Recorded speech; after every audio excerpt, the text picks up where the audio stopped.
Hey, man. What's up, dude?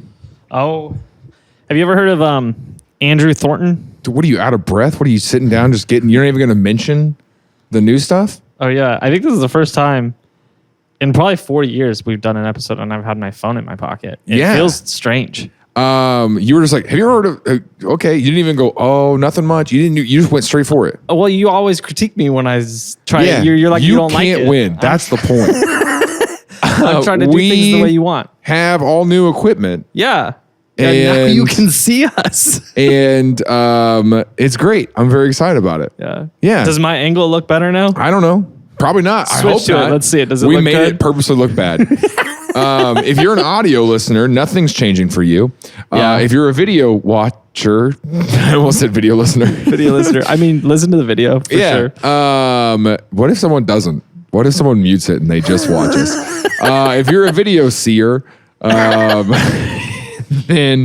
you'll notice a significant upgrade. We used to record on our phones. Did you know that? Yeah. A lot of people don't actually know that. I didn't know. A lot of people don't, including you. Tim never knew that we've done this podcast with our phones for so long. Yeah. And we finally, because of our Patreon supporters, were able to buy new equipment. So thank you, patrons. I wanted to start by saying, thanks to our Patreon supporters. Yeah. Because that really is, I mean, look at it. It's freaking great. It does look a lot better. And we bought a new Alex. We have Connor here. Yeah. And Alex was replaced. We upgraded him. And if you're an audio listener, you can't tell, but we upgraded Tim too. Yeah.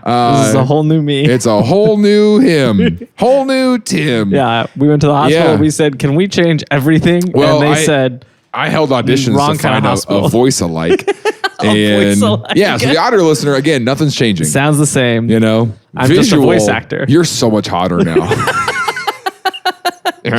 Anyway, nice. We have a crowd. This is the first time we have 3 people in the studio today. I thought you were going like a live audience thing. I was like, oh, okay. I was like, sure, we've got a band, and we do have multiple people in the studio. Yeah, it's a lot of fun. Yeah, it's fun. This is gonna be interesting. This feels more like a performance than it normally does because of our audience. Dude, normally it feels like it's just us and Alex just kind of hanging out. Just Katie, bro. Like it's just Connor's girlfriend. Like it's not even. But we have Alex and Connor as well. Yeah, they see every episode. Yeah, but Katie, you watch every episode. Yeah, see, she sees Connor every episode shows too. her the stuff that we cut out of the episodes. You know. But now they're in the room. Like normally Alex is in the room, but he's intermittently paying attention to what we're saying. And so like. That's true.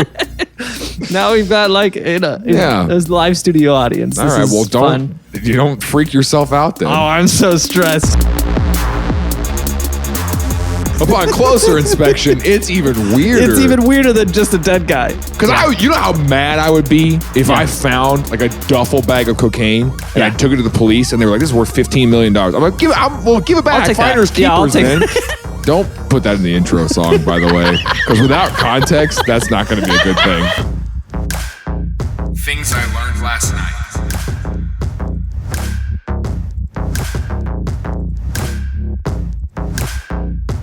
So, Andrew who? Andrew C Thornton II. Andrew Thornton, Billy Bob's son. Thornton. Thornton, that's what I said. Thornton. You said Thornton. Oh, like Thornton, here's a who. Here's a who. Thornton. Here's a who. We can just call him Drew. No, we can't. Yeah, Andrew C. Thornton? Andrew Carter Thornton II. Okay, we can call him Drew? We can call him Drew. Sure, he can't stop us. Yeah, he's dead. Very funny to you, isn't it? Now's a good time to look at a picture of a dead guy. He's alive. Okay, he's alive. He's alive in the picture. Is he a race car driver? Pilot. It does seem kind of race car driver-y. This is definitely the 70s. Yeah, for sure. Yeah, that's a mustache, and he looks like he's trying to read something really far away. Yeah, and he can't read it. He's like, he also can't read. So he's like trying to make out the letters. He's trying to read what it is, but he can't read it at all. Yeah, that's accurate. He looks like someone who just got caught in a big lie, and he's really trying to make. He's like, let me give an excuse for that. Okay. Yeah. Well, honestly, that guess is probably the closest. I also want to say his mouth looks fake. like the inside of his mouth. Yeah, his in this teeth. picture, His teeth look like he's got Civil War mouth. He does have Civil War mouth. Just Okay, so maybe this is, I don't know what's the best part of the story. Actually, I do know the best part of the story to start with, and that's the end. On September 11th, 1985, Fred Myers looked out his window one morning and... Fred Myers, different character. Different guy. Fred Myers looked out his window one morning, and he lives in Knoxville, Tennessee, drinking his coffee, looks out his window in the morning. 1985. He's a kid riding by, throwing the paper, whatever, like picture the 80s. That's what it is. Sipping his coffee, looking out his window, enjoying the sunrise. Waiting for his son to come home from the war. He's been there for 40 years. The great 80s war. Just one day. One day, I'll have a son again. Oh my gosh. No, he's just looking around, and then he sees something awry. Something that he doesn't normally see when he looks out the window in the morning. Thank you for using more words. To explain awry. Okay. Well, he sees a dead guy in his driveway. Oh. Which obviously shocked him, as would anybody. Sure. Upon closer inspection, this was even more peculiar than just any average dead dude in your driveway some random morning. Yeah, Upon closer inspection, it's even weirder. It's even weirder than just a dead guy. Okay. This is a dead guy who's weird because he is wearing a parachute jacket, parachute awry. Like a parachute. Yeah, he's got the parachute. Okay, not a parachute jacket. I want to be clear. Parachute backpack. He has jumped out of a plane and the parachute is ejected. Not a parachute material jacket. Correct. Okay. No, yeah. There's a parachute that has been opened and he's in his driveway over him. Okay. He's wearing a jumpsuit, which honestly, there's a couple of these scenarios in this that I'm going to bring up. Okay. This is the first moment in my life that I realized jumpsuit is because it's what you wear when you jump out of an airplane. Oh. And I never noticed that until I read this article. I don't think it is. Yeah, no, I'm pretty sure it is. I'm pretty sure that a jumpsuit is that it's a one zipper suit you can put on because you can get into it on the jump. You know? I don't know. I think it's because I'm looking up jumpsuit etymology. I'm gonna guess 80% sure that what I'm saying is more accurate. When I read this article, I was like, oh. Like the military would use it because you can get ready real quick and get out. 1940s. Origin. Originally U.S. Perfect. Great start. Named because it was first used to denote a parachutist's garment. Okay. So they wear it when they jump. All right. Interesting. There's another one of these. I can't see your screen, so you could have made that up. I did make it up. I make everything in this show up. Well, here's what mine says. 1940s. You have a screen. Well, audio listeners don't know that. Yeah, that's fine. We can add one in. CG. No. Okay. CGI. Go ahead. We did that with the Pepsi can, the Pepsi episode. I should say we. Connor did that. Connor's in the building. All right, dude. Everybody, round of applause. You are getting really weird with the people watching us. I'm not acting any different. Yeah. I am my same normal level of strange. Let's start this over. So, hey man, have you ever heard of Andrew Thornton? Yeah. I heard he's dead. So, did he die from the fall? Well, this is what's interesting. Okay, so first of all, before we get to his injuries, if his parachute is out, yeah. So his parachute is eject, and he on his person he's wearing the jumpsuit, a bulletproof vest, might be suspicious column, Gucci loafers. He also has a duffel bag, and in the duffel bag there are night vision goggles. It's like an army branded duffel bag too, by the way. It's a green army brand duffel bag. Approximately 35 kilograms of cocaine valued at $15 million. Holy cow. $4,500 in cash. 6 31-gram gold Cougarans. Do you know what a Cougarand is? Trying to think of what a Cougarand. Here, I'll throw a picture up on the screen. I don't have a picture ready for this, but I'm pulling it down and I'll throw it up on the screen so you can get. I just realized how small his mustache is. It's a little suspicious. I thought it went all the way across. No, it's a little suspicious. But that's a little suspicious on the side because the size and the cut of a mustache. It's a little suspicious. Says a lot. And if you're listening, you know exactly what we're talking about. You know what we mean. So here's a Cougarand. Okay. It's a coin from South Africa that's made with solid gold. For some reason, I don't know. So he's got 6 of these in his bag, which this is Kentucky. And so the Kentuckians have never seen this. They don't know what. They don't know that that's real money. They go, this says South Alabama chocolate? On it. South Alabama. And then he also has, we're not done with his list of stuff. Knives. Well, that's why the parachute didn't work, man. He weighed too much. Are you joking? He had a couple knives on his person, and then he had a sack of dumbbells. He had a 9mm handgun and a 22 like handgun like strapped to his ankle. Was it loaded? Yeah, both of them were loaded. Jeez. And here's what's so obviously this is where at in Kentucky? Knoxville, in some dude's driveway. Knoxville, Kentucky. Or no, not Kentucky, Tennessee. Okay. Knoxville, Tennessee. I said Tennessee earlier. That's what he thinks of you. I said Tennessee earlier.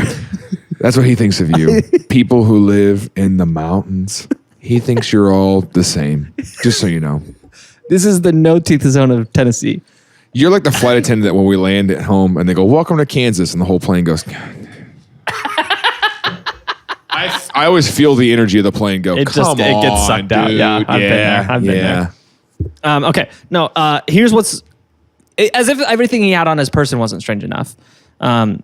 His injuries were odd as well. Okay. He didn't have any clear broken bones, or he wasn't bleeding all over the driveway. There wasn't really any serious lacerations with or bruising. That amount of cocaine, I don't even think he jumped out of a plane. I think he was just running down the street with a parachute. You know, and had it open. He was just like he was training. You know what I'm talking about? Where you do like parachute training. You know, and he's just like, I don't know, coked out, trying to jumped off his neighbor's roof. You know, he's like, I got a parachute. I can jump off your roof, man. Yeah. And the guy was like, and he didn't even know the guy. Knocked on his front door and was like, "Excuse me, can I jump off your can I jump off your roof?" He's like, "What did you say?" He's like, "It's okay, I got a parachute." Sorry, you look like somebody I might have known before. Mouth was a little more open. Yeah, there you go. You care if I jump off your roof? Can I jump off your roof, man? I got a parachute. It's fine. It's a 1-story house. Okay. Go for it, you bro. You can get up there. You can do it. You can get up there. You can jump. No, his only injuries were to his face. He looked like he took like a brick to the face. And so his nose was broken and bleeding, and his teeth were all messed up. Okay. And his jaw was broken. But that was his only injuries. But he's dead. Very much dead. The rest of his body was not damaged. So very strange case. Okay. So Fred did what any rational person would do. He packed Buried that the body up. Yeah, took it to the forest and burned it. He didn't do that. He called the police. The police showed up and they looked at it. I hate that we both were like, he got rid of the body. Anybody would see a body and they'd say, we got to get rid of this thing now. Oh my gosh. I need to be I feel like this is a friendship that I do need to say this. Yeah. I will not help you if you're trying to hide a body. Just so you know. Like, I will not go down for you. You wouldn't help me hide a body? No. What if I didn't kill them? I don't care. This is why I feel like I need to say it. You know what I'm talking about? I'd help you hide a body. I know you would. Because I'm a good friend. All right. And I have good skills of empathy. Okay, so all right, I want to help you hide a body. Neither of us would kill anybody. So we're not or sure hide if he's fallen downs. Like we're not sure if he's fallen. No, well, it looks like very much like he's fallen. But he. Well, I mean, he would have landed fully on his face. Yeah, it would have been 100% face, and even that, like 100% face. Even that, like that would have messed up your spine.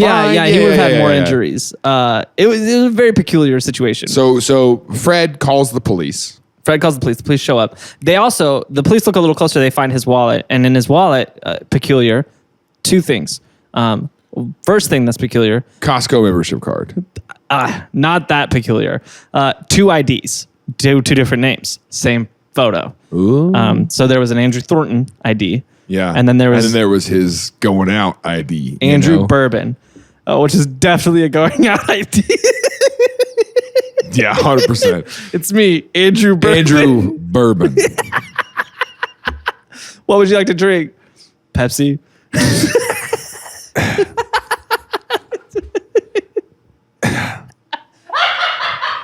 Do you guys have a drink menu? Yeah, it's up here. I can't read. I don't know how to read. Yeah, I guess I'll take a... What do you guys... I don't know. Can you name a drink for me, please? Hey, this is the 70s, dude. People didn't do drinks back then. Now you go to a place and they're like, oh, what do you want? And like, can I just get like just a regular old cocktail? You know, just get like, and they're like, we call it this. And you're like, why? Yeah, they have like some weird name for it. Yeah. Yeah, but it's just the same cocktail that they made in the 20s. That's what I'm saying. They just gave it a weird name for the restaurant. That's interesting. No, so he... Andrew Bourbon and Andrew Thornton. And the police were like, we don't know which one he is. And so they sent off the IDs to get tested at like the ID tester or whatever. I don't know. Because the other one's still out there. That's how dumb the police were back then. The police were like, we don't know which one of these guys died, but we need to tell his twin. His twin who has a different last name. The police were so stupid. That's what I'm saying. And the weirder part is he has a membership card to the Miami Horse Derby Club. Okay. Under which name? Well, it's not in there. It's just it's just the card that you like flash that they let you in. You're like, I remember the Miami Horse Derby Club. And that's not the only place he shows that card. You know, he's when he's out and it's me, Andrew Bourbon, horse derbist. I don't know if horse derbist. I don't know if that's how you say that, but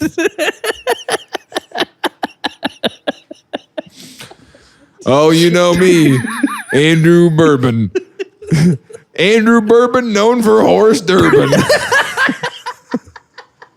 Did you say horse Durban? Horse Durban? Yes, sir. Yeah. You know me. Yeah. Bourbon be Durban.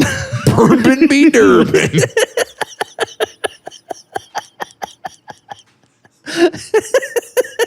Okay. I hate that. So they took him to the police station, obviously. Cuffed him. Throw this guy in jail. Stop resisting. Took him in with Stop resisting.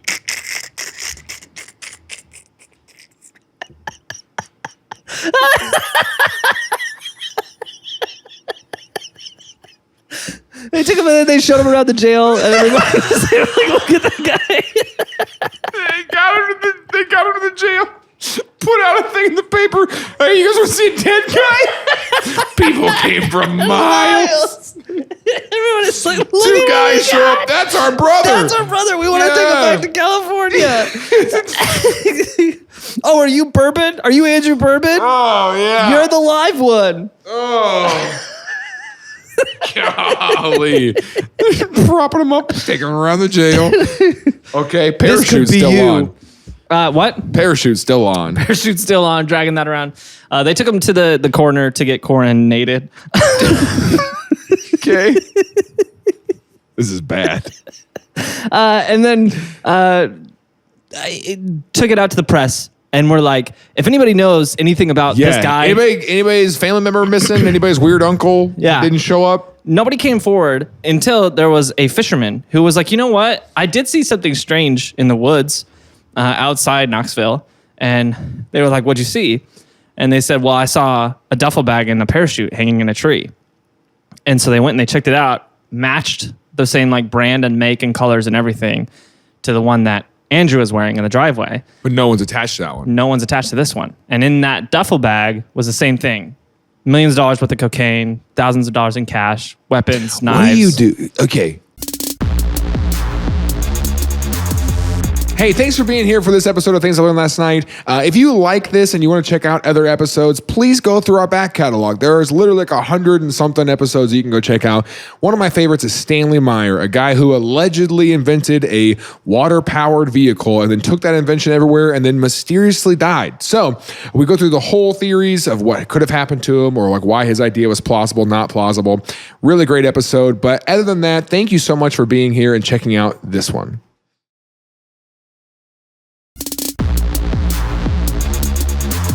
Now, this is a best friend chat too, though, because I would help you sell cocaine. You know what I'm saying? Like if you, like I'm saying, like let's say you find, because you know how mad I would be if I found like a duffel bag of cocaine and I took it to the police and they were like, "This is worth $15 million." I'm like, give it back. Finders keepers, man.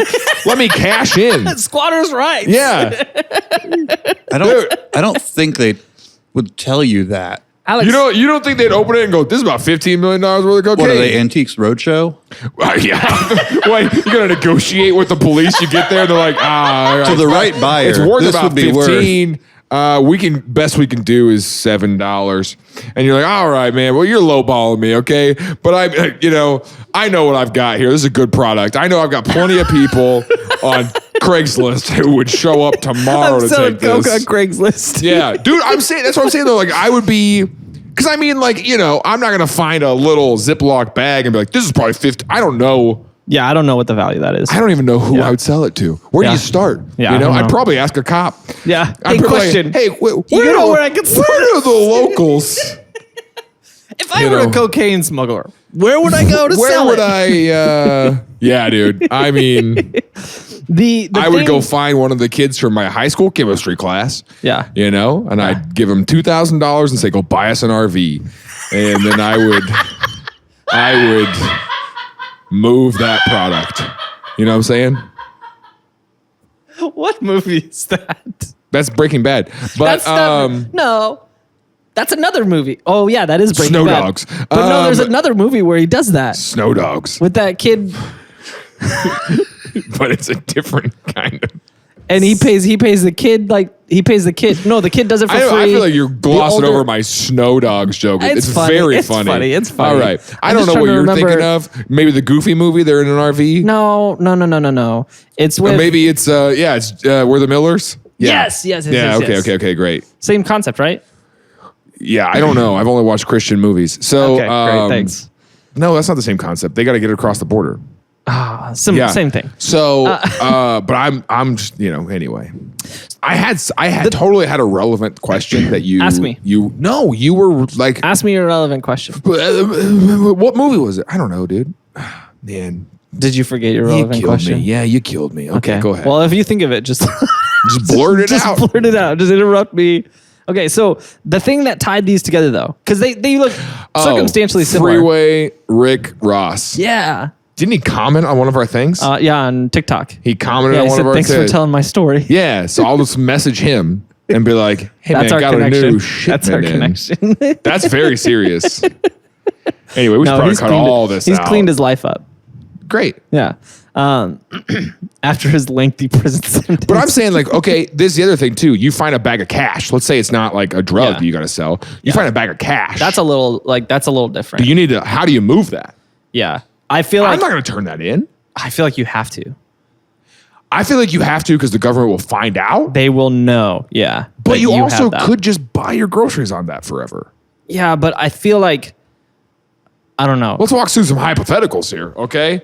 So let's say you do find these 15 gold coins from South Africa. Yeah. Yeah, because you gotta. Yeah, they're gonna ask. They're gonna find out in your taxes. Like they're gonna people watching, man. Yeah, I mean, unless you, I guess if you're really careful, I don't pay those, and you're only buying like groceries and stuff on that, then you might be able to sneak away with it. But what's the point of having $15 million cash and you're just like, oh yeah, dude, hey babe, why don't you go to Hy-Vee?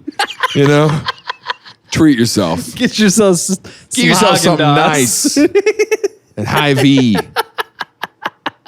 Yeah, because otherwise, like, you're limited to under $200. And even with that, like, if you get audited, they're gonna figure it out.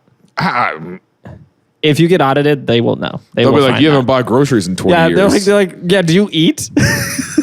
And you're like 600 pounds because that's all you do. And you're like, no, I haven't ate since I was 15. Okay.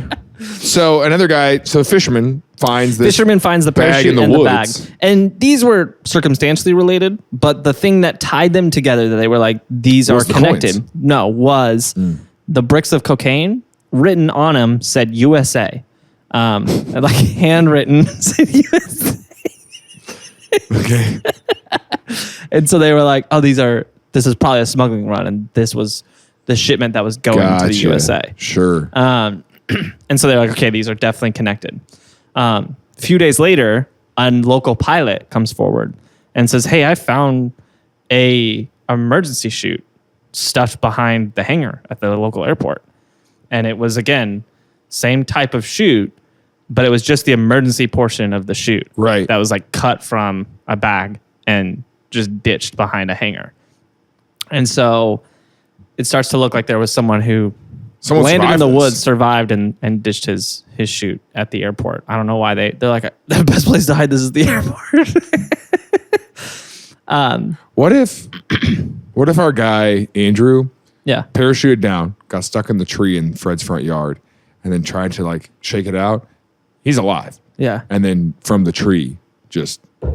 And face planted, and that just like... And killed him. Like head trauma, dead. You imagine surviving the big fall. And then falling but then like a 17 13 feet. Yeah. Face first. That sucks. Do we know what happened? Kind. Okay. All right. We'll figure it out. So all that's my working theory. All this stuff is happening. And they finally get word back that it's Andrew Thornton is the real idea. That's his ID. Yeah, no, I knew that. That's his real name. Yeah, it's because I introduced him as Andrew Thornton. No, I'm saying, that's why I knew. But I'm saying you give me two IDs. One's last name is Bourbon. I'm going to be like, yeah, it's probably that's his fake one. It's probably the boring last name. Yeah, it's probably Thornton. Mm-hmm. So they immediately knew who that was, which is probably why they should have known from the beginning who it was. They knew who that was? Andrew Thornton. Was he famous? I wouldn't say famous, but he was known. He was known to the police. Yeah. Well, yeah, okay. Number one reason being he was a cop. But like a while ago. Oh. But he was a cop. Here's Andrew Thornton's story. He was born in October 30th, 1944 in Bourbon County, Kentucky. Okay. Which is probably where he came up with the name Bourbon. Sure. To Carter and Peggy Thornton of the Threve, Maine stud farm. Their parents raised horses. Okay. Which is his horse connection. Does he need a horse connection? Yeah, that's why he had the card. Because he was... Yeah, okay. He was a derbist. I thought he was just a gambler. No, he's a derbist. He actually likes horses. His family was pretty wealthy. He went to a private school growing up. People who got horses are rich. Yeah, he went to a private school growing up. Connor's girlfriend, hangs out with horses. That's not what I was going to say. Oh. I said we have an audience in here. There's we have three people there's a and horse. 6 horses. There's 3 people and a horse. 1 horse. 6 seems on purpose. 1 seems like, how'd you get here? Yeah, this horse was here when we came in. 6 is like someone brought all these horses. 1 is this horse might have brought itself. So the second floor on a spiral staircase. Well, there's an elevator. Can you imagine there's a horse freight trying elevator. to go up that staircase?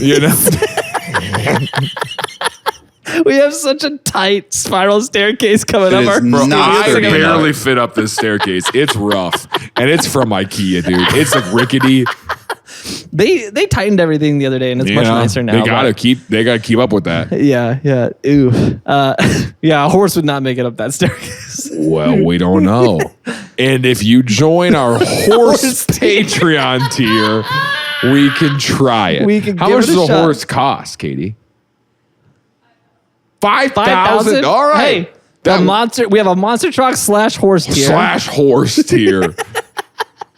See, yeah, horses are like $5,000. So rich people do have horses. Yeah. I mean, rich people who like horses have horses. Yeah. It's not like, oh, you're rich. Here's a horse. Yeah. I get that. I understand that. Congratulations on being rich. Yeah. Here's your horse. I've been working away. I've been saving so much money. I've been investing all this time. I'm just wondering, when does someone give me a horse? Excuse me, what was that? When do I get the horse? It's like Publishers Clearinghouse. They show up at your front door with the horse. Yeah. And it's like ding dong. It's like a weird MLM. Congratulations, you made it. It's like a weird level of Mary Kay where it's like you get the pink Cadillac and then at a different level they just show up at your house with a pink horse. Yeah. They go, here's your horse. And you're like, I live in a suburb. Yeah, ride it around. Yeah. All right. Yeah. Yeah. Good luck. A backyard, don't you? So he grew up wealthy. Went to private school, and then in high school he joined ROTC, which is a board game. Yeah, that's what I thought. No, you know what ROTC is, right? No. Is it a gang? You don't know what ROTC is? No. ROTC stands for Reserve Officer Training Corps. Okay. And it's like you're in the army. You call it ROTC? Yeah. Oh, we call it ROTC. Oh. That's why I'm confused. I was like, we just called it. Yeah. I've always called it ROTC. Oh. Maybe that's like a West thing. Yeah, maybe that's why they didn't let you in. They're like, hey guys, how do I join ROTC? And they were like, what did you just say? Okay. Take your horse and get out of here. Yeah. And you went, oak. Right? Because you don't know how to just say initials of things. I swear ROTC is a thing people call it. Dude. Have you heard that? It's ROTC. ROTC. Alex? It's definitely like a slang term for it, but ROTC is like what anyone actually Why are would you trying call to play it. both sides, Alex? It's because Tim. Because I pay the bill. Tim pays it. I pay the bill. No, I knew when I said it. So he was in ROTC. Roll your dice. I want to start saying that every time I play Yahtzee. I hate that. How often do you play Yahtzee? What is It's this? The been freaking years. 1800s? We have video games. We don't need dice. Do you remember that trip we took spring break to California and back? The Yeah. one where you met us in California. Yeah. Remember we played Yahtzee on that drive? Yep. That whole drive? I remember a lot of things. There was 5 of us in my 5-passenger hybrid. it was basically a Prius. Yeah. And we were playing Yahtzee in the backseat. Yeah, that was one of those trips where it was like I felt like what it's going to be like to be a dad one day, because there was definitely like you guys are too much, and I was like, guys, I just need to put some headphones in and like drive for a little bit, and you guys were like, okay, and then even then you guys wouldn't leave me alone. Even then, so much you guys worse. were just being so annoying with my It was spring break, bro.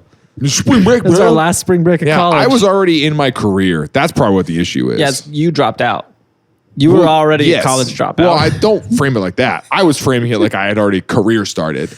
But you went the whole, I failed route. That's good too. At that point, your career was just starting to take off. You did a thing for Google last year. Do you think that was on your merit, or was that, we can have this fight. We can have this fight on the podcast if you want. At that time, your highest aspirations at that time? I was trying to serve the Lord. Oh, no, you were. Okay. Yeah. You were going to end up a manager at Chuck E. Cheese, dude. I saved you. This is, we should cut all this out. This is what our friendship is. I don't think you need to cut it out. It's funny. Yeah, I don't want to cut it out. That was more me protecting you, I think. I think it's funny. Okay. So he was doing the army thing. Yeah, he joined ROTC. He joined the army. He was a part of the U.S. invasion of the Dominican Republic. In It's ARMY, 1965. You're saying army. It's ARMY. Army. Yeah, see, everybody says it's army. Okay. You're the dumb one. Okay, all right. You're the DUMB one. Oh, wow. Okay, so he got a Purple Heart at the invasion because he got injured. He was... What kind of injury do you have? I don't know. Face? He got back and they're like, oof, what happened to your face? Oh. And he's like, nothing. And they're like, Purple Heart. And he was like, something it happened hurt. to your face, man. Yes, you're right. Yeah. I did injure my face. No, he was a paratrooper in the 82nd Airborne Division. Okay. So that makes sense. But after getting his Purple Heart, after serving for like a year or two, he was like, not really for me, Sure. And so he kind of bounced around jobs for a little bit, and then he landed a job at the Lexington Urban County Police Department. Okay. While also taking night classes at Eastern Kentucky University to get a degree in law enforcement. And he was a part of Lexington's first narcotics unit, which was okay. kind of famously not great. Sure. They had a lot of a fairly, I wouldn't say high profile, because at this time it was the early 70s, so these things were not always publicized. Sometimes they were, but some like police brutality sort of things and things like that. So they didn't have a good reputation. They also were known to... Were they pretty corrupt? Or just Well, they started out as it was like they were just kind of really sketchy. They had bad tactics. Sure. And so they were like, obviously like a little too rough. They never like killed anybody, but they used more force than they needed to most of the time. Sure. And then they were like known to like plant drugs on people, especially like the local college students. They were like booking a lot of college kids that they had planted drugs on. Sure. So they had a really bad reputation. Why would you do that though? Because you need to get your numbers. Okay. Yeah. So they're trying to make themselves look good, like they're arresting a lot. Look at all the stuff we're stopping. Look at all the people we're arresting. Yeah. Look at all the lives we're ruining. Yeah, kind of. And so they had a pretty bad reputation. Which, by the way, here's that other word that I learned. I never realized that the word narc was because they were part of the narcotics unit. Yes. I always thought it was just a tattletale and they just named it narc. What, they were just like, we need a word for this. Someone say anything. Zip.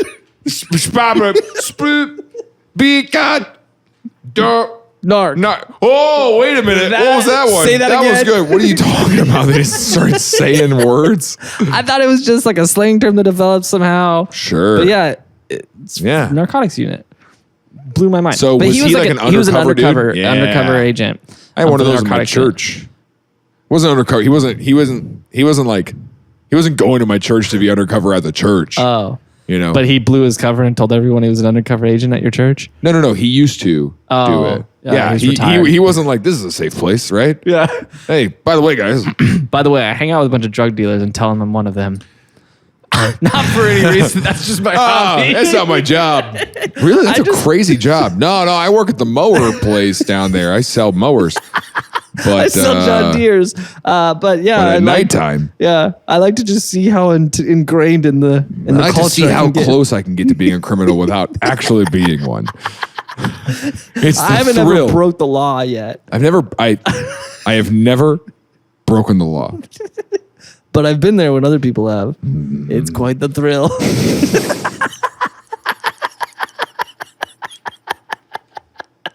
I hate that. Yeah, he's had stories of like he was an undercover guy.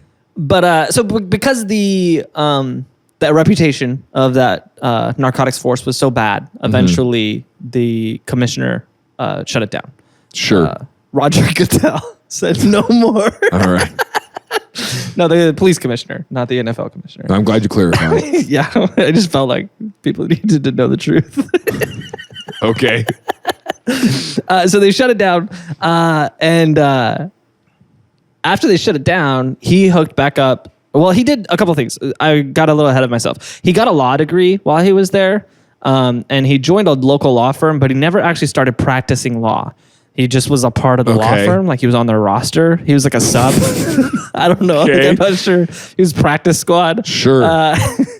Just in case he ever needed to, I don't know. But so he had pretty good schooling in the law, I guess. He got a law degree and passed. And then in the late 70s, when they shut down the narcotics unit, he like resigned from all policing and the law firm that he never did anything at, but was like a part of. And one of his old friends, which I need to double check his name. One of his old friends had just started a new company. Went to high school with this guy. They were in ROTC together. ROTC. Thank you. Gosh, that was such a mouthful. They were in that together. I can't say it again. They were in ROTC together. And they're like buddies. He was actually his best man in his wedding. So, they had a connection. But he started a new business, and he was like, you want to be a part of this? Like, I know your police force just kind of... Dude, the ROTC kids, while you're looking that up, were the most intense people. Yeah. For no reason. They acted like they were already... Like, they walked the halls, and they were like freaking like... Like they were already... Like they were hall monitors, Like you're walking around like you're like they were like freaking... Yeah, that is true. Yeah, dude, they were weird, to be honest. Hey, thanks for checking out this episode. If you're enjoying it, make sure you subscribe. And while you're at it, leave a comment if you're watching on YouTube, or if you're listening, leave a review. That stuff really helps a lot. It really boosts us in the algorithms and makes sure a lot more people get to see what we're doing. And so we appreciate that a ton. Leave that comment, leave that review, and we'll see you in the next episode.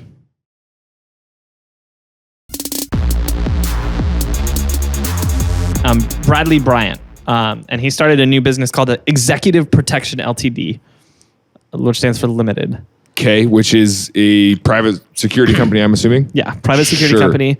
And his goal was to run security for like high-profile people when they were on vacation, basically. Yeah. And so they would go to Miami and Vegas, that pays really well. and New York, and bodyguard these people. Yep.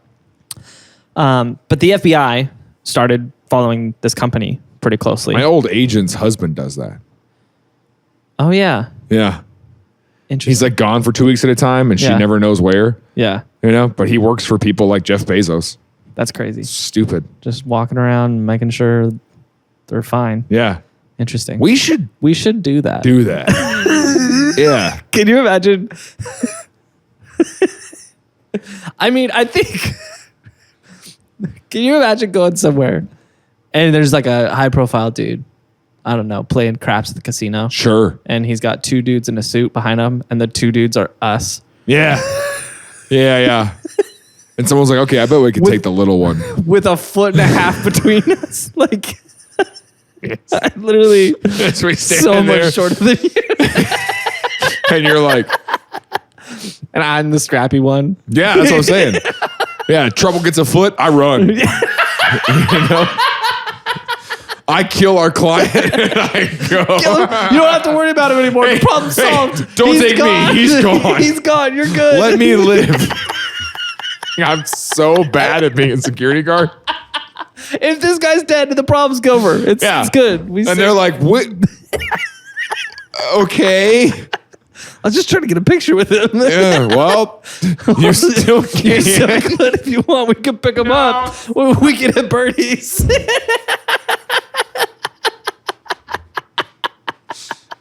No, I'll Photoshop us out. Don't worry. Yeah, we're good. Yeah. Open his eyes. Stop. Oh, stop. You always take it too far. So the FBI started following them because they began to, through like different communications that they intercepted, realize that within... What's the time frame here? How long was he a police officer? So this is 1977 when they formed it. So he was a police officer for probably like 10 years. Okay. And so in 1977 they did this, and the FBI started realizing that there was the Executive Protection Limited, which was a private security agency for wealthy people on vacation. But underneath that, within the company, there was another company that they aptly named The Company, which is equal parts kind of dope and equal parts really dumb. And really I was thinking about that because did you listen to the other podcast that we listened to? Not this week. Oh, they talk about John Wesley's The Society. Oh, yeah, that's kind of cool. Which I was like, that's very cool. But it sounds sketchy. Sounds like a cult. Sounds like you're doing something. But they actually talk about that in the thing of like, anyway, you'll listen to it. Interesting. The Society, the company. The company. And the company appeared to have... Yeah, our umbrella is Space Tim Media, and underneath that is just the podcast. The podcast. Pretty cool. Pretty cool. Pretty cool. So the company was an organization roughly at its peak ended up being around 25 people. Okay. And what it seemed like is they were using this executive protection thing to get close to high rollers who were in the drug community. For sure. And then the company was drug runners. And they had a group of pilots and... I'm sure it didn't start that way, but that is things. the way that money would go. Yep.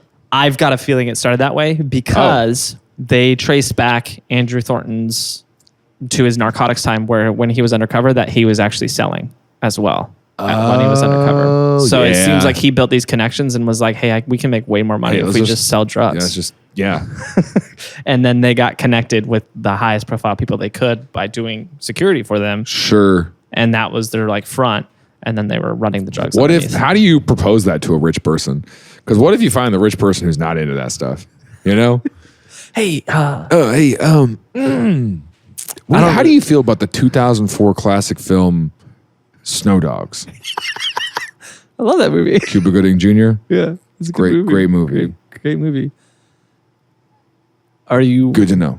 Do you want to race? A race?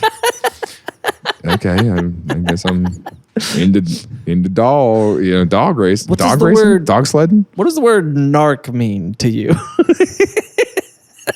Just a sound. Say ROTC. Okay. So they end up, after a long career, building a relationship with a Colombian drug manufacturer direct to the source. And they are now flying from Colombia to the States, ridiculous amounts of cocaine on a weekly basis. They had enlisted these pilots who were flying with all their instrumentation off, so that way they weren't seen, noticeable. Sure. And then they would have this airport in the mountains in Kentucky. Extremely dangerous to do that, by the way, but okay. So dangerous. Okay. And then they'd land, and then they'd take all the stuff out in the dead of night and go hide it, and then transport it around the country. And they were making stupid amounts of money. Yeah. They were unbelievably wealthy off of all this. And they were like, it's because we do security for really rich people. Rich people pay a lot. They pay a lot of money. After they made a relationship with this unnamed Colombian drug lord, the relationship between Bryant and Thornton started to sour. Yeah. And eventually they broke off and they went separate ways, and they became competitors. And in this competition, they both became increasingly paranoid of what was going on, until eventually a member of the company, the original company, got arrested. And the Big C company. The Big C company, not the Little C company. Got arrested and kind of... And ratted them all out? Yeah, talked. And narked, if you will. Yeah, because he was a part of the narcotics unit. He kind of told the whole story. And now the police were on their trail. Yeah. And there was a moment where in the intensity of it, Andrew did get arrested, but he was so clever with the way he handled things because he was a cop. He had a law degree. He knew how to cover his tracks. So he actually did get arrested during this point where then we're on the run. And he got booked. He got a bail, someone pulled him out on bail before his hearing. And he actually, this is questionable, but he got shot at a restaurant in the chest, point blank, but he was wearing his bulletproof vest, so it didn't kill him. And he claimed that because that happened, he was put at risk because of this trial, and that things had to be taken more secret. They had to do this trial, and they think that he arranged that. Yeah, I was going to say, just shoot me. Yeah, he's like, come shoot me in the chest at this restaurant. Jeez. And so but he ended up getting out. He had a 6-month sentence for that. Yeah, no, I have a 7 p.m. reservation. Mm-hmm. No, we're going to shoot for 7:30. He ended up getting a 6-month charge. I can't remember what the charge was. It had nothing to do with drugs. Sure. They also were unpaid. Were gun running. They were pretty unpaid speeding ticket. Yeah, basically, they just found something they could charge him on. Basically, he got 6 months and got out and was continued doing his thing. They also connected them before they broke up to the China Lake theft, which is a massive gun manufacturer in California.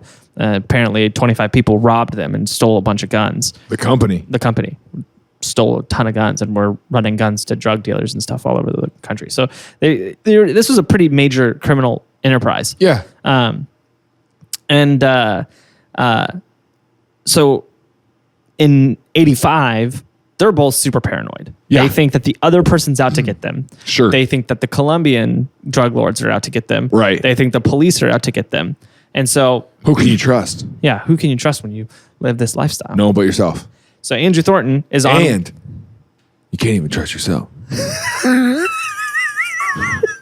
That's the trailer for the movie. Anyway. And so Andrew Thornton is on one of these drug runs, him and his pilot. He's in a Cessna 404, I believe. Okay. And they had removed all the everything except for the front two seats and filled it with cocaine. So just an insane amount of cocaine in this plane. Sure. On this flight, is that check weight and balance. Okay. on this flight, they ended up being able to find the pilot because the pilot survived this.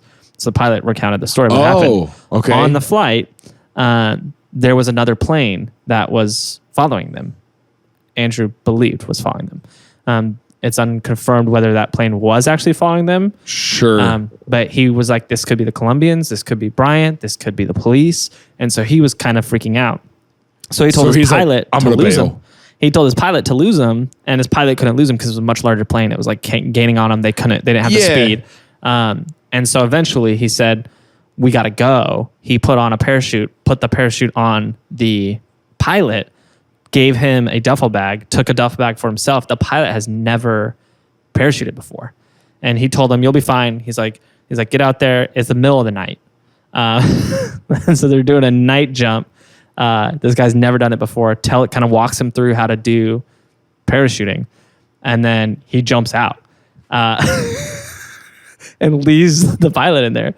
So the pilot jumps too because the pilot's kind of freaked. Why would you do that? You're like, listen, your problem's gone. The guy is left. I don't know because well, now you're landing a plane of cocaine by yourself. Yeah, you've got a plane full of cocaine, and you've got a plane following you, and you don't know. Is this the Colombians? Is this Bryant? I can figure my way out of this. I don't know. So he jumps as well. They put the plane on autopilot. He jumps as well. The plane ends up crashing about 40 miles away in North Carolina in the mountains. So they find this plane later, which more on that in a second. But the curious part about this story, because nobody was obviously there during Thornton's fall, is what happened in his fall. Because he was an experienced parachutist. Parachuter? Parachuter? Parashot? Sure. He was an experienced parashot. And friends and family were like, we're pretty sure he just kind of cut it too close. Because he had this, there's a word for this, and I don't remember what the word is for this, but there's a word for this because he was kind of like a thrill seeker, and he liked to pull the parachute as close to the ground as he could. And so he would often, like, within 2,000 feet of the ground, be pulling his parachute. And it was late at night, so like maybe he was trying to do that. But given the scenario... Given the fact that he landed in a neighborhood... Yeah, and given the scenario being that he was trying to escape... He wouldn't be like, oh my gosh, I'm getting chased. And he's like, well, while we're here, we might as well have a good time. Woo, baby. I can't get enough. What are you talking like? The thrill overtook him. Yeah, it really does take all your worries away, you know? It's the only thing you can think about when you're free falling. So the police don't believe that that's what happened. The police's leading theory is that when he jumped out, something happened. He slipped on his way out, or he jumped a little too far and he hit his face on the plane and it knocked him out. And then he fell and he woke up, but it was too late. So he was able to pull the parachute, but then somehow wasn't close enough, and then hit his face again on the way down, and that's what killed him. I don't know. I don't know why. I don't understand why he didn't have any injuries from the landing as well. Like, I understand hitting the plane. It's possible that he would hit his head. Yeah, hit your head, and then that kills him. But I would still think you'd break more bones. How bad was his head injury? I mean, yeah, I guess he could have. I was gonna say, if he got hit real hard, super concussed, but then was at least able to pull the parachute. He landed in a driveway. It wasn't like he landed. He clearly couldn't navigate. Yeah, but he could still find his way down to the ground. Yeah, and then possibly just died from the head injury. Yeah, maybe the blunt force trauma, had internal bleeding in his head or something. Yeah, actually landed it. Yeah, maybe. But then couldn't get up and do anything else. Yeah. Yeah. Or maybe didn't even land right there, was able to make it a little bit and then passed out again. And sure. Died. Or he landed in the tree and That's my leading cut theory. himself out just and was like full face to the ground. Which I like that version of the what story a too. sad way to go. But the story doesn't end here. Okay. Because 3 months after all of this happened, near the crash site, the police, or actually a group of campers, found something strange in the woods. There's no way this is the story. There's not a single, this is the story.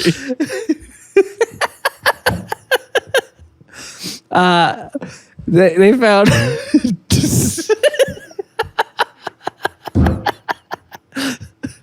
Go ahead. They found in the woods a black bear that had been dead for a while. And It found the cocaine. The bear got into the plane and ate a ton of cocaine. Have you seen the trailers for the movie? I hate.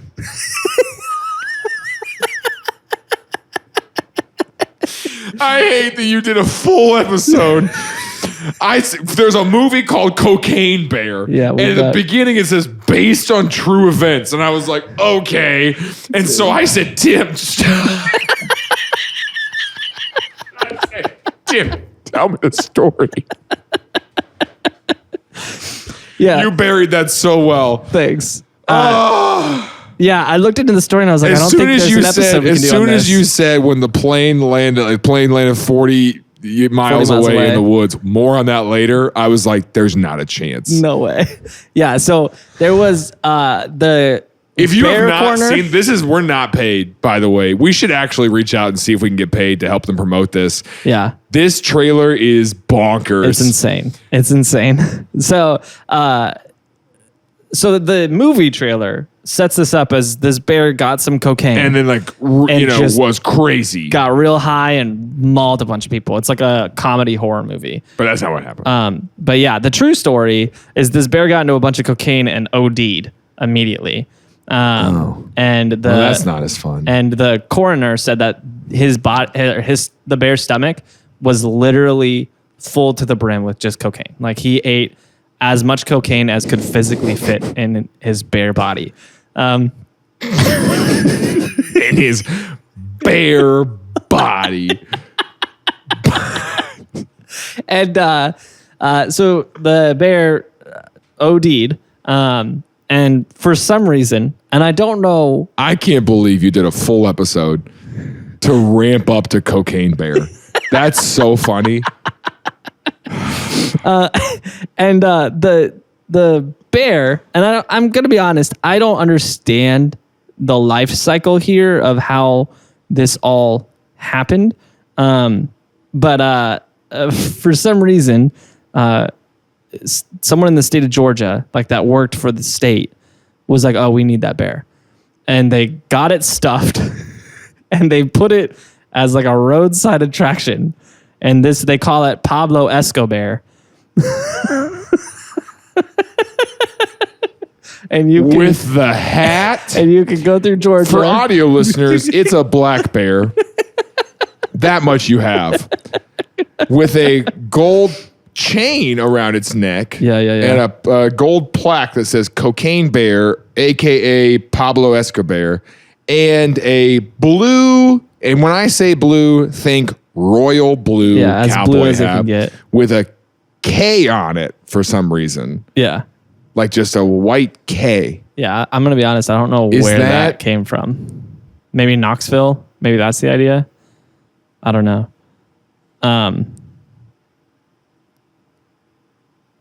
I don't know, man.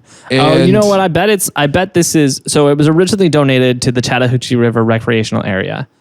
That's a mouthful. They were like, hey, we have a big donation to make to the National Forest. Like, really, call the news. That would press really release. Get the news here. Wow, we actually, we've been wanting to hire a couple more park rangers. That would help us so much. It's a really big donation. I can't wait to give this to you. Oh my gosh. Okay, let's get the board together. Let's do a big ceremony. What is? No, it's funny because it's cocaine, but you get it like so the bear. Pablo Escobar. You don't get it. No one appreciates no art. one appreciates it anymore. You know. With the hat. And so it was there for a little while, and then eventually it got lost. Which how the state of Georgia lost this? I know how it got lost. One of the park rangers was like, "Get this out." That cocaine was only temporary. Oh God! All right, that bear woke up with a hat on and was like, and then it just stood up and went, and it's rumored to be out there to this. I mean, you got to think of how anticlimactic this movie is going to be when it ends with this guy. With this. Like they just roll the credits here in this blank space. And it's like, here's the real life cocaine bear. Well, what happened was it got lost and somehow it ended up in a pawn shop in Kentucky where country music star Waylon Jennings bought it and was like, oh yeah, that's mine now. And he had it like in his home for years until eventually he donated it to the Kentucky for Kentucky Fun Mall in Lexington, where it stands today. So that's where the K hat comes from. Kentucky. The Kentucky Fun Mall. Which I want to reference real quick. If you can look behind this, how fun the Fun Mall looks. Yeah, it looks like a shop. It's just a maker space. It's a guy who's got a shop that calls it a thrift store, you know? Yeah. Wow, I can't believe we did all that for Cocaine Bear. Because I saw when it said based on true events, I was like, all right, we got to know. And so I told you to look it up. Yeah, I looked it up, and I told you last night. Now, that story was interesting. Yeah, I told you last night because I looked at it, and I was like, I don't think this is enough for a full episode. Yeah, it would not be enough for plane crash. But then I was like, well, who dropped the cocaine? And I like that about you. It worked. You know? Yeah, I never take... That's kind of what I wanted you to do. I wasn't like, hey, tell me about the bear. Tell me about the cocaine bear. I didn't want to know the whole story and then like the bear get cocaine. And then at the end be like, where'd the cocaine come from? And you would go, I don't know. I'm not sure, man. Oh, I guess I don't know. I guess I could have learned that last night too. Yeah. Wow. Yeah. So that's Cocaine Bear. What's wild is... Did we ever find out what happened to the Bryant guy though? Oh yeah, he went to prison. They got him. Oh, yeah. And so he's actually probably out now. And did the pilot get in trouble? The pilot who told the story? Oh yeah, I mean he did. He got in trouble, but it was like for abandoning a plane and everything. Yeah, and drug running. But he got the FAA's got no jurisdiction over that. You know, the FAA's like, that's not our problem. That's not us. So they got actually they do have rules against that. He had a lessened sentence because he ratted everybody out, but he still got a sentence. But they all probably are free now because it was all they all got booked in. Yeah, we should see. I mean, most of them were born in the 40s. I don't know. Yeah, so their emails probably AOL. But they'll read it. Yeah, you're right. We got to send it with one of those e-cards. Yeah. Opens up. It's a little teddy bear. Yeah. Opens up. And goes, I love cocaine. You know? Yeah, don't put that in the intro song, by the way. Because without context, that's not going to be a good thing at all. Just like I love cocaine. You know, that's not going to go well for us, I think. That's great. Our ad suitability is way down. Yeah. Anyway, but all that time he was like, "Oh, I'm getting chased by somebody." They could have just settled their differences. Mm-hmm. Yep. With a good old Fiddle Off. Fiddle Off.